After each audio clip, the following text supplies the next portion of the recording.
Guys, welcome once again sa aking YouTube channel. Ngayon mga kaibigan, gagawa tayo ng bangus in tomatoes, okay?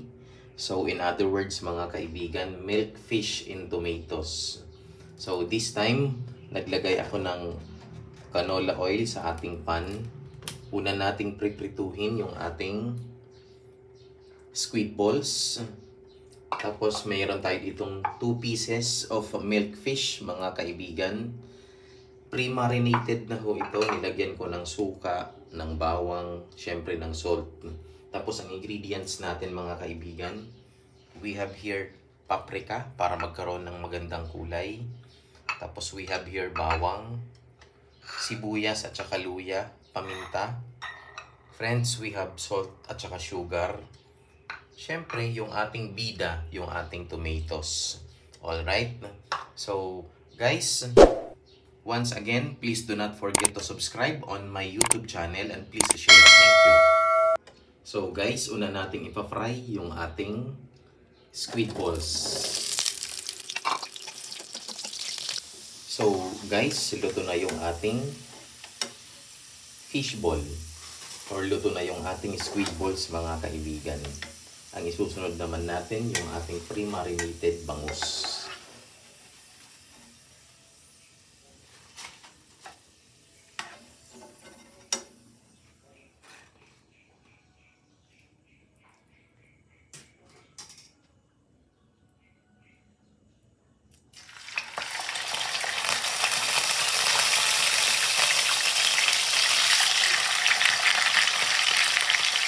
So guys, ito na yung ating milk fish.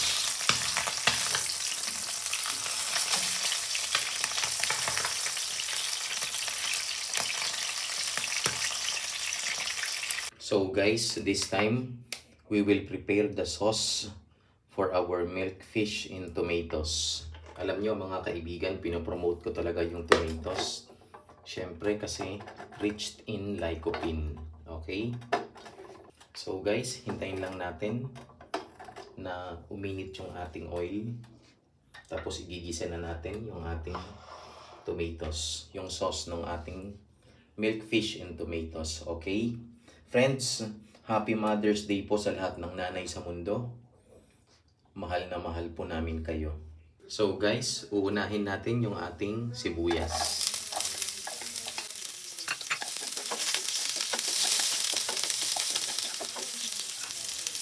Yung ating bawang,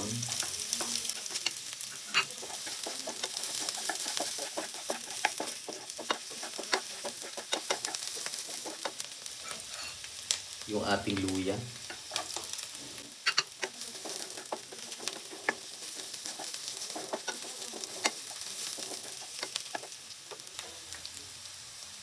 syempre guys, yung ating bida, yung ating tomatoes. We have here 6 pieces of tomatoes.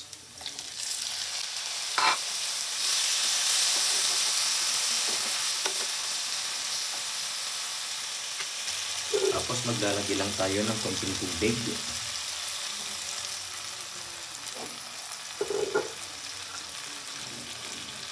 We have here paprika.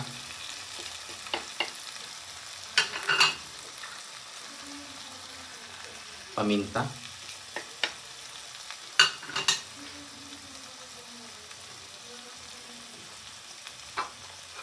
At syempre yung sugar at saka yung ating salt.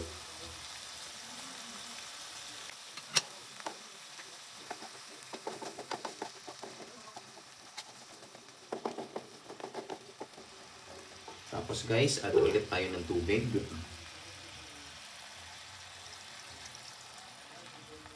Tapos ang finale natin nito mga kaibigan, 2 tablespoons of cornstarch dissolved in water. Pero guys, hayaan muna natin na maluto ito. Cover this one for 5 minutes. Thank you. So guys, this time, pag nakita na natin na luto na yung ating tomatoes, pwede na natin ilagay yung ating cornstarch.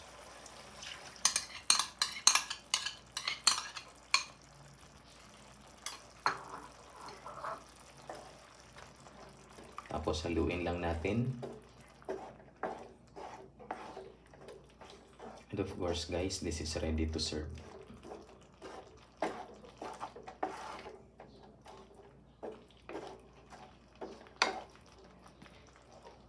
So guys, ito na yung ating milk fish in tomatoes mga kaibigan.